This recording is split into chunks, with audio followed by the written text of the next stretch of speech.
Okay, well, I don't know who, or unless no way he was possessing this. Hey there, and welcome back to Repainted in Gold, where last time we left off, we pretty much beat the story mode for the most part. Obviously, there is still the ability to trash the documents that we got from the story mode. Now, apparently it's actually pretty easy to delete the documents, and I wonder if I could just delete them here.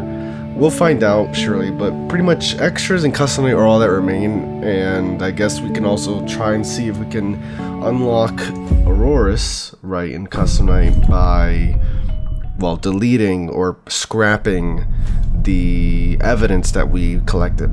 Now, because of the fact that we're going to try and get Aurora's first, I figured we might as well cover extras first, and then we can do all the custom night shenanigans.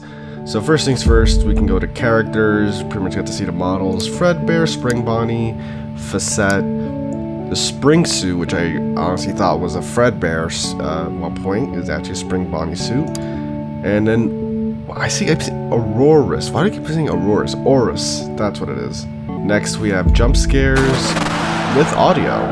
We got, I think I only got Spring Bonnie jump scare. I don't think I ever got Fredbear's. Didn't get Facettes, and I didn't get Spring suits. Next we have scrapped content and behind the scenes, which... oh, so this is like a playable scrapped section. Okay. So like a bit of a parts and service going on here, a bit of maintenance. Click here to access the CCDM, follow the instructions. Okay. So literally they tell us to get the tape, open the mascot's covering. Do we have to get the tape everywhere, or? Oh, I know, here we go. Okay, so you also have like a remote here. How do I go to the next page? Activate all switches to retrieve the chip. So this is probably gonna be, this would have probably been, oh, it's one of these. Hold on. Seems like this was gonna be. What was that? Oh, Jesus. Uh-oh. Okay. Alright, well that was one hell of a way to conclude that first part of the scrapped content. I'm guessing this is something that maybe could have happened before all of the post-shift sections were pretty much getting evidence from Afton, or maybe this is something that could have been, I'm not even sure how else this would have been. That's not the only thing I can think of, like just a general post-shift task. Oh, they had them for the different animatronics. So yeah, that definitely makes it seem like that was the case then. This would have been like this would have been the post-shift sections rather than getting evidence the same way. I mean, I'm not sure what this would have been, how this would have been important to the story, or maybe, if anything, this could have been sections where you're the ones activating the animatronics for each night. Then we got a look at the old main menu for the game, 2023. Next, we have some behind the scenes for what looks like some of the painted characters in Custom Night. Actually, yeah, you even see right there, Painted Bonnie, that's different. Or maybe that just would have been basically Painted Spring Bonnie. We even have some behind the scenes for the parts and service room, the office, as well as, I'm not sure what is this supposed to be for? You got the map layout, old camera pose. I'm not sure where. Actually, no, this is the. I think this is the hallway behind you, where Fredbear always goes. Obviously, again, hand-drawn sections for the cameras. Scrapped ending newspaper. The Times: dangerous killer has been caught. In a heart-pounding morning drama at approximately 6 a.m. this morning, the relentless pursuit of one of the most dangerous serial killers of all time here in Hurricane, Utah, has officially come to an end when two officers were drawn by the screams of help of a local restaurant's night guard who was chased by the criminal. The killer, who was terrorizing the town for years, has been captured and is now undergoing investigation thanks to the evidence provided by the brave security watchman, who wished to stay anonymous, which is pretty much still in line with what happens here. Justice is once again served, and it wouldn't have been possible without the crucial assistance of the Night Guard and the professionalism and expertise of the two police officers, David Martinez and Tyler Grandcup, that quickly broke conflict between the two and immediately recognized the criminal thanks to the identikit provided by eyewitnesses in the past. The security guard managed to collect various documentations of the horrendous acts performed by the sick individual that are key elements to finally put him behind bars after trial. The chief of the police department, Trevor Phillips, oh my god, expressed his gratitude to the Night Guard, knowing that our town can now finally rest. Then we even have some look at Orus's design. More humanoid arms and legs are still missing, appear in Aurus form. Head is a little more darker than body. I am still curious as to what Aurus was supposed to be. Old camera pose for Fredbear. Why? Okay, hold on. But this is behind the scenes for the spring suit, but the spring suit looks too much like a creepy Chad, honestly. No thanks.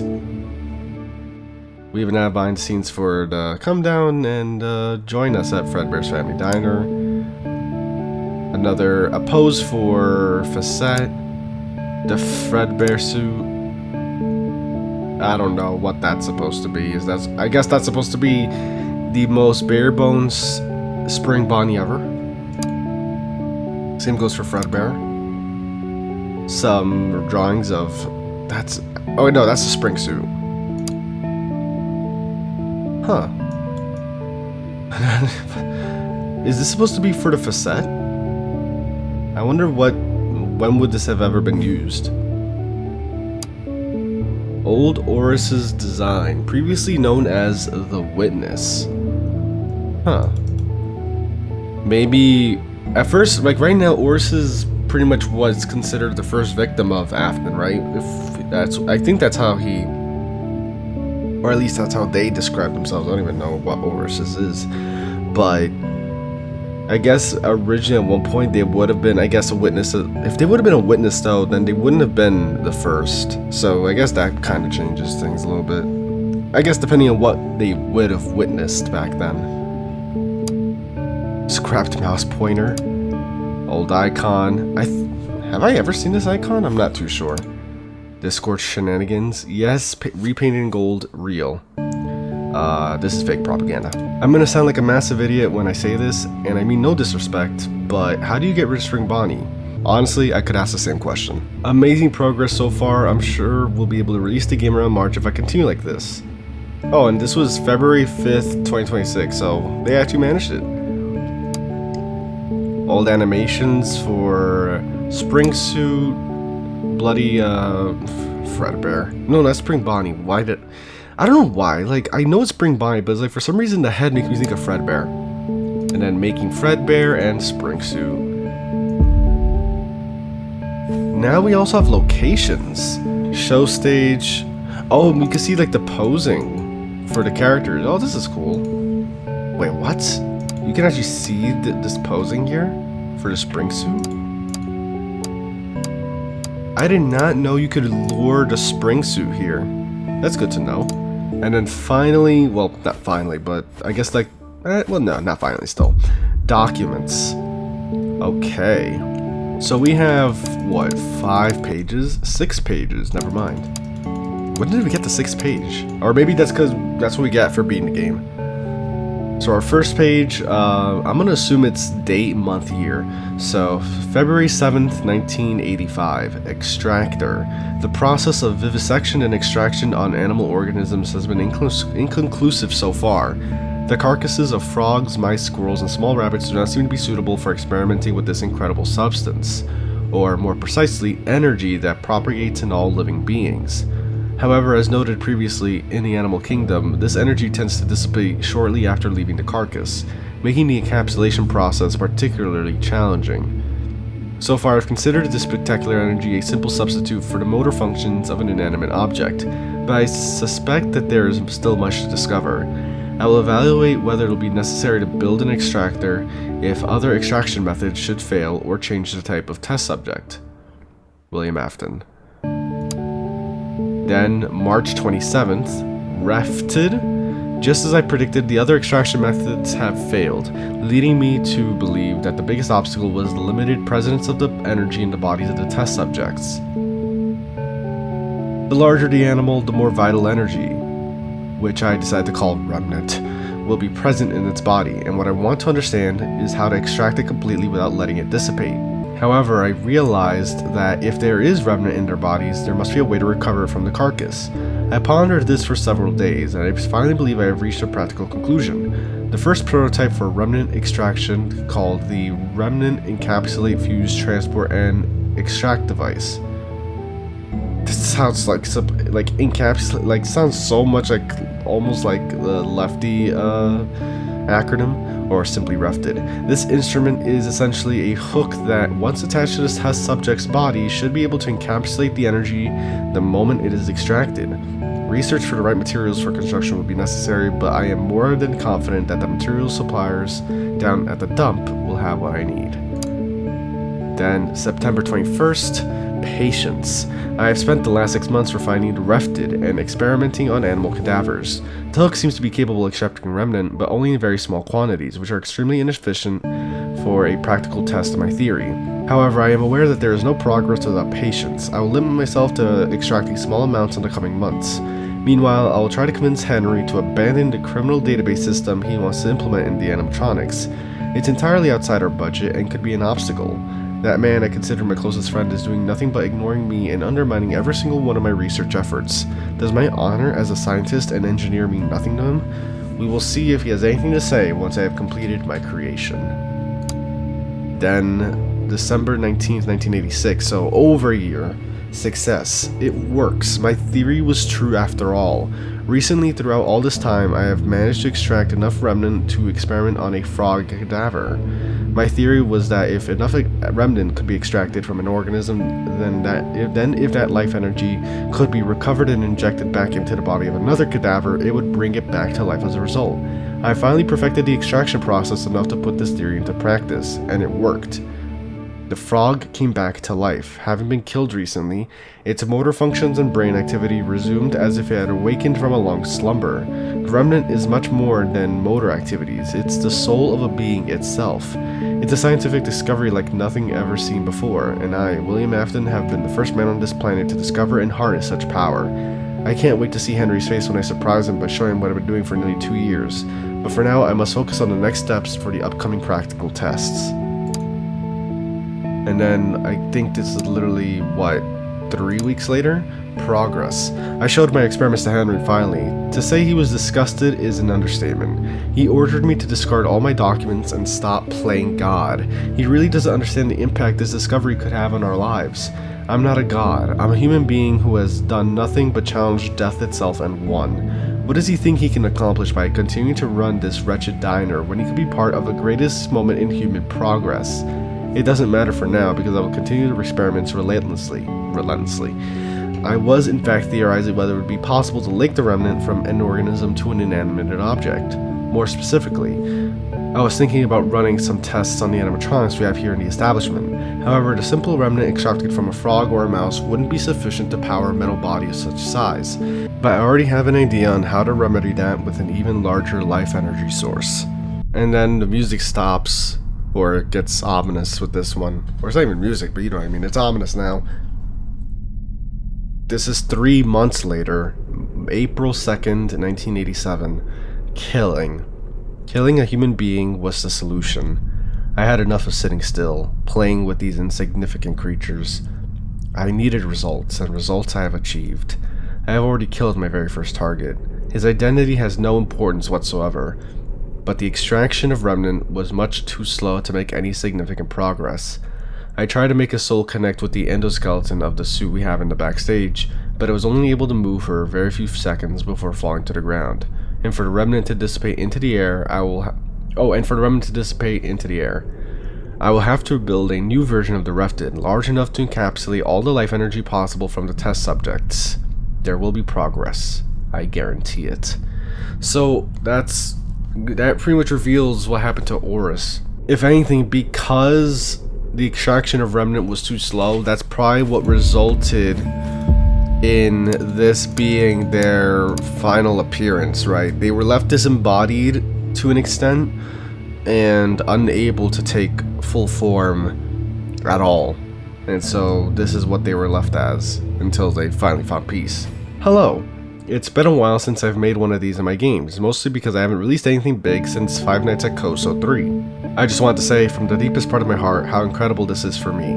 Repainted in Gold hasn't been just a game I was making, it was truly like a time capsule that accompanied me throughout most of my life until now. You see, when I first started working on Repainted in Gold, it was April of 2022. I was thinking of remaking this little silly game I once made called Painted Gold, mostly because I am a huge fan of Fredbear's fan games. Yeah, that's something I had a feeling. I'm pretty sure I've been following this game ever since I started playing fan games, which makes sense because 2022 is when that pretty much happened. Working on it initially would have never led me to believe that this remake would turn into this beautiful masterpiece of a game, to me at least. The actual journey was much more complicated than I thought. The Repainted in Gold you're playing right now isn't the same as I wanted it to be in the beginning. It is a compromise. The longer I was working on it, the less was the motivation. My fear of disappointing you all started to eat my will to finish this game because I wasn't making it with love and passion, so I just almost decided to put it in an indefinite hiatus. So what I did was a very drastic decision. I cancelled almost 40% of the game's content. There are still remnants of the second ending in this game, and I try to reuse most of the ideas for the second ending as to not throw away the hard work I've been putting and the badass design of Oris Lamau. Although this is definitely not the Repainted in Gold I pictured in my head in 2022, I'm still very convinced this has been an incredible game to make and publish for you all. I am very grateful for your patience and infinite support. This game couldn't have been a reality without all of you. Now let's talk about the future. I'm surely taking this as a lesson to not publish a game page so early in development, otherwise it's going to be another 4 years of making a single game. And I'm not excluding the idea of making a sequel, but don't get your hopes up as of right now. Having said that, I hope you have a great rest of your day/evening, and we'll see each other on my next game. Trust me, it's gonna be nuts. Well, overall, I will say this was a pretty fun game. Obviously, I'll leave my thoughts when I go through the custom night. Now, given that I haven't done anything with the documents, I have to be honest, I don't know at all. I still don't know what to do with it. Okay, well, I actually found a video by Unsound Quill as to how to destroy the evidence, and it was in fact a lot easier than I thought it was gonna be. All you have to do is crumple it up and chuck it.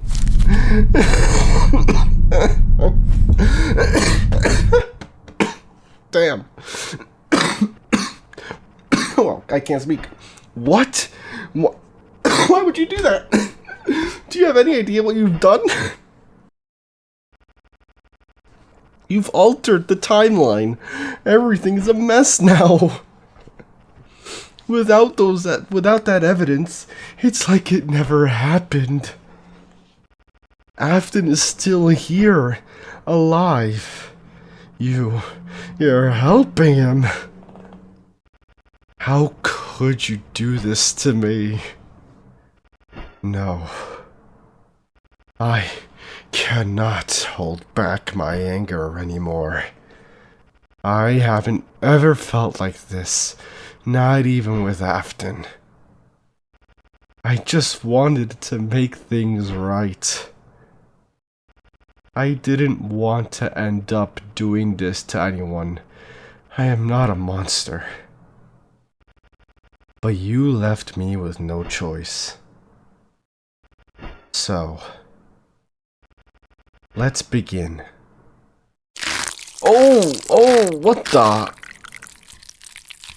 Did he grow limbs? Oh.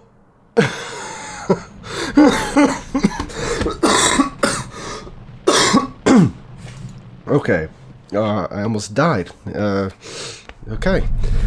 Let's see here. Ores will possess one of the animatronics each hour, and you can tell which one via a heartbeat sound in the cameras.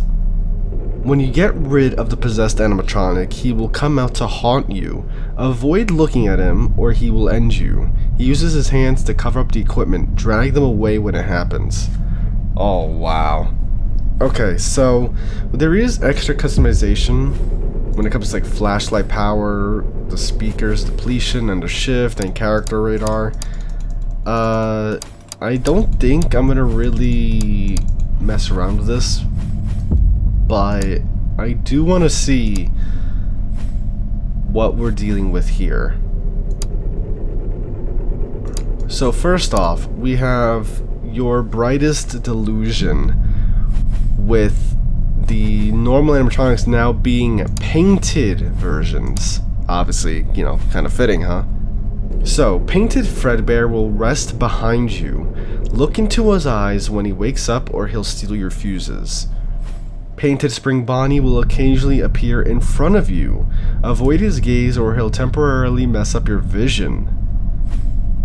Painted Facette will randomly appear on your screen when you're on cameras. Do not use the speaker or it will make it rewind itself. And Painted Spring Suit will appear on either side of the doorway.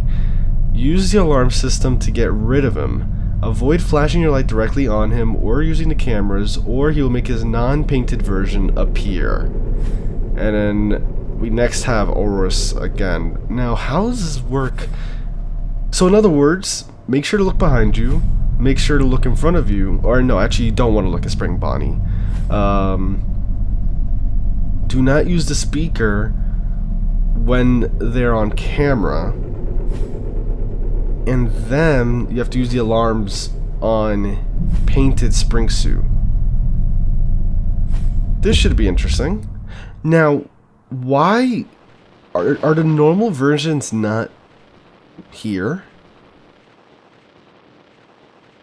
Are they all just gonna be like?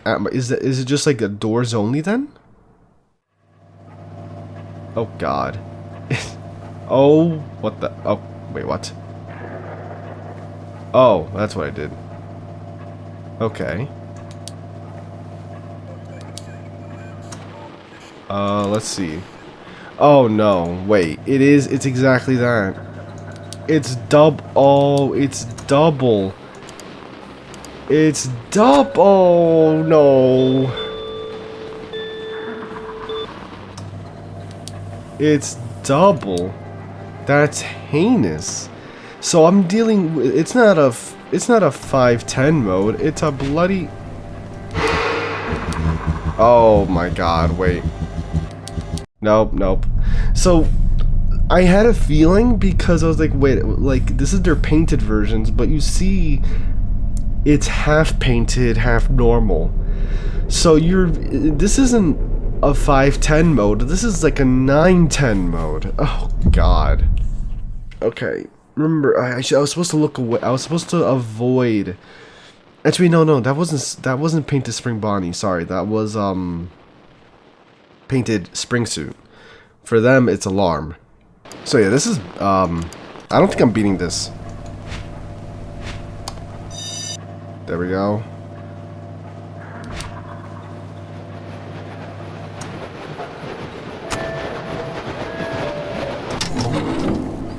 Oh, wait, whoops. Wait, seriously? You stole one of my bloody fuses already?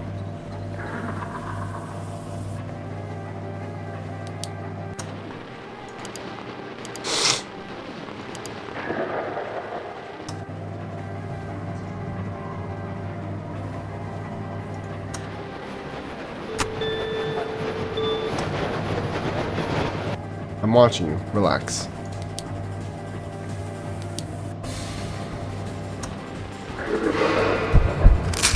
I'm supposed to look away!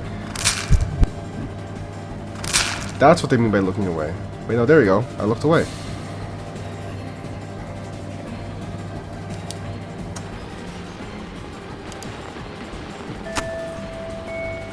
Come on.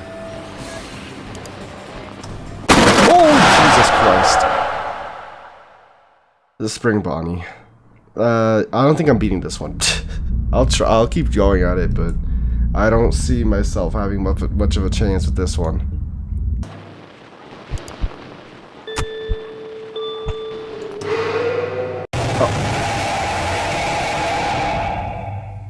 I forgot. What was I supposed to do with them again? Oh my god, wait, that's right. I forgot they were even a mechanic. Oh my god.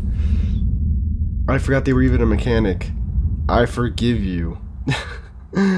Oh, what do they do exactly? When they get rid of him, he'll come out to haunt you. Avoid looking at him. How do I avoid looking at him? What the hell? Oh, he's possessing. I can hear the heartbeat. There you go.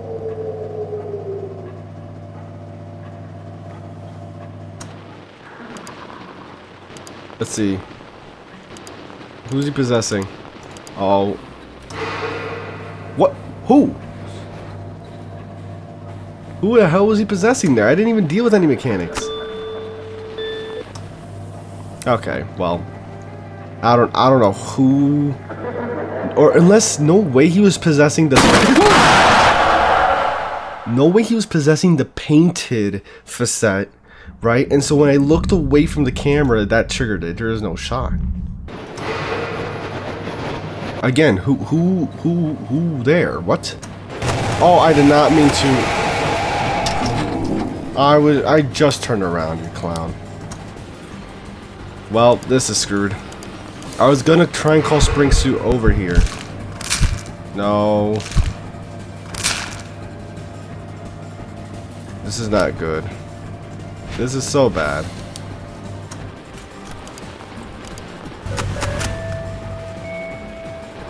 There you go. Yeah, you stay there.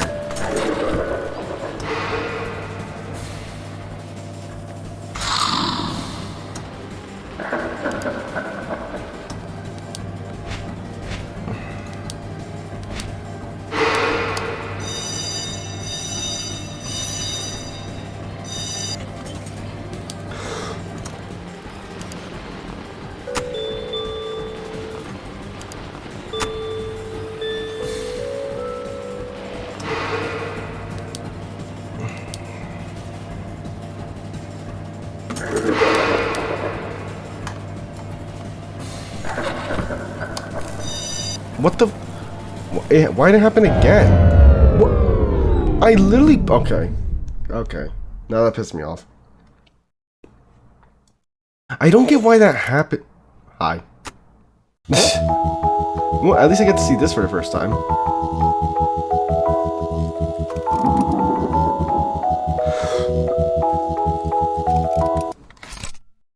Are you sure I can be fine like that?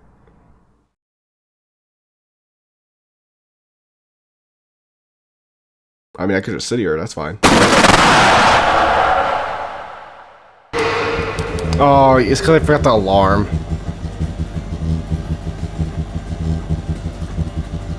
I forgot it's a stupid bloody... I'm such a moron.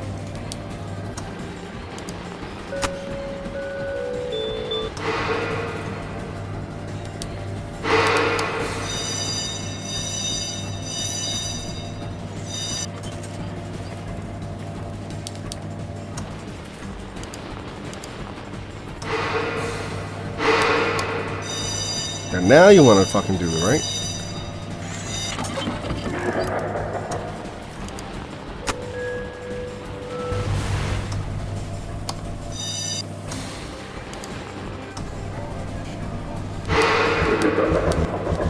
Why? Wait, what? That's... when? What did I even do?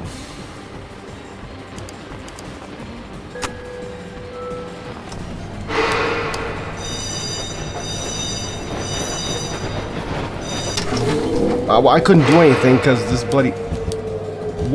Again, why? I mean, I lost. I definitely lost.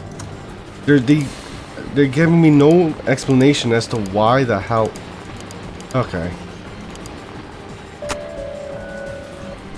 Oh, and it's over.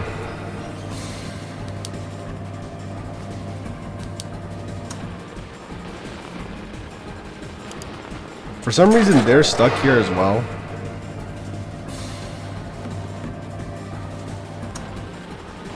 Oh, now you move.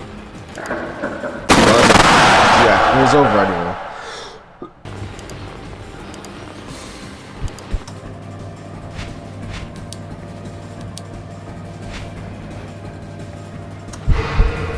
Oh, come on.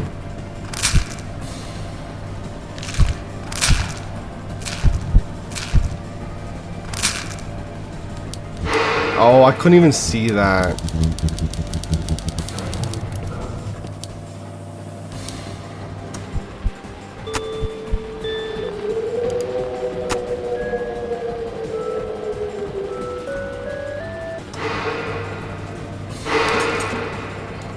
See it? Oh my. Okay, that's enough out of me. Alright, that's definitely going to be my last attempt at Your Brightest Delusion. Max difficulty, pretty much. Without considering this, of course. If there's one thing I have to say, I would say that I'm not a big fan of Painted Spring Bonnie's mechanic, mainly because it's unavoidable, right? You can only limit how much they blur you, and it's not even by a lot. They can, like, the amount of times you have to avoid their gaze and inevitably get caught by it, it's just kind of, I guess it's kind of just makes for an annoying mechanic. It's like, oh, well, I'm gonna get, you know, blurry one way or another. There's no way to, like, completely mitigate it or completely avoid it, right? Because it's just not designed that way. So that's probably the one thing I'm not a big fan of. Besides that, everyone else is like, it's like a minor complication on top of, you know, like the normal characters. Painted Spring Suit's probably the worst.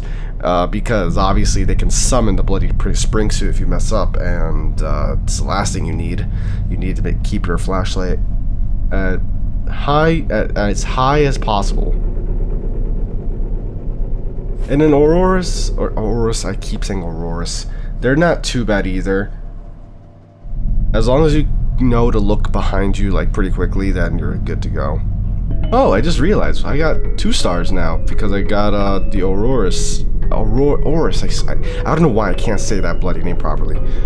I got Aurorus's character for customing. Actually, wait. I mean, I guess I might as well, you know, take a look at the. Now I can actually see their. Actually, wait, no. I was always able to see them in characters, right? Wait, what happens if I go to documents now?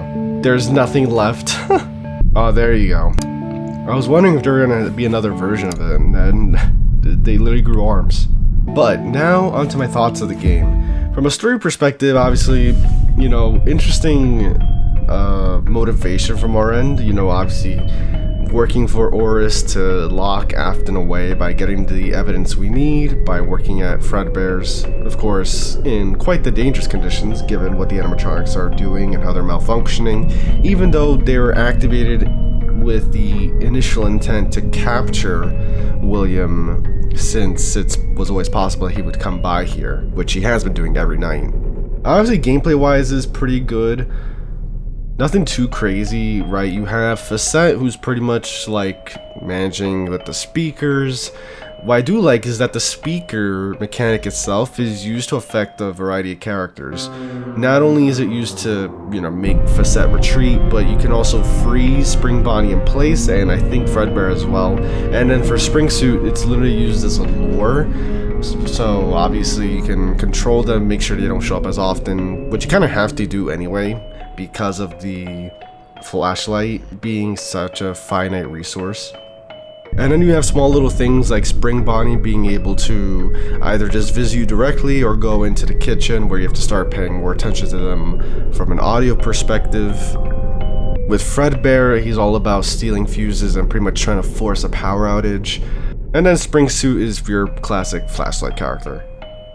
As for custom night, obviously they had that little twist if you destroy the documents that you collect each night, which would then get Oris to pretty much become the enemy, which I do like that idea, obviously. Like, they're your mysterious benefactor in a way, you know, as a normal premise, but if you turn your back on them, they will turn their back on you right away. And then, of course, as for the ending of the story, right, Afton obviously knows that you were, you know, pretty much going to after all of his evidence and whatnot, chases you down one final time, and before he can actually get you, you get saved by the animatronics, who were finally allowed to be active after 6 a.m., pretty much setting him up for failure. But of course, as we saw in the last video, at the end of the story, Afton's will to live got him a new body in the form of the Spring Suit. Now, whether that results in a sequel, as we read in the dev notes, obviously too soon to tell, but sure makes me wonder what a sequel would look like. Obviously, one of the only things that is also a bit of a mystery is Facette, who at the very beginning of the game, after the events, or at the beginning of the game, you know, after the 5 days, you know, like it's weird because like the game is essentially a whole flashback, you know, that all happens before Facette talks about you have an immense power or that person has an immense power. They were talking about us to some extent. And so now it's like make me wonder, like, so who is, like, why was Facette in particular talking to Aft about that? Again, something that could possibly be explored in a sequel. But it's a bit too soon for that anyway. The game really did just come out after, what, 4 years in development at the very least? But of course, with that said, that concludes Repainted in Gold and my thoughts on it. Great job to everyone that worked on the game. Glad that it finally came out. Again, a game that I've pretty much been following almost near since I started playing fan games. And of course, with that said, I hope you did enjoy. If you did, leave a like, hit that notification bell if you want to keep up to date on my future videos. And with that said, I'll see you in another video. Game in the description below as always. And take care.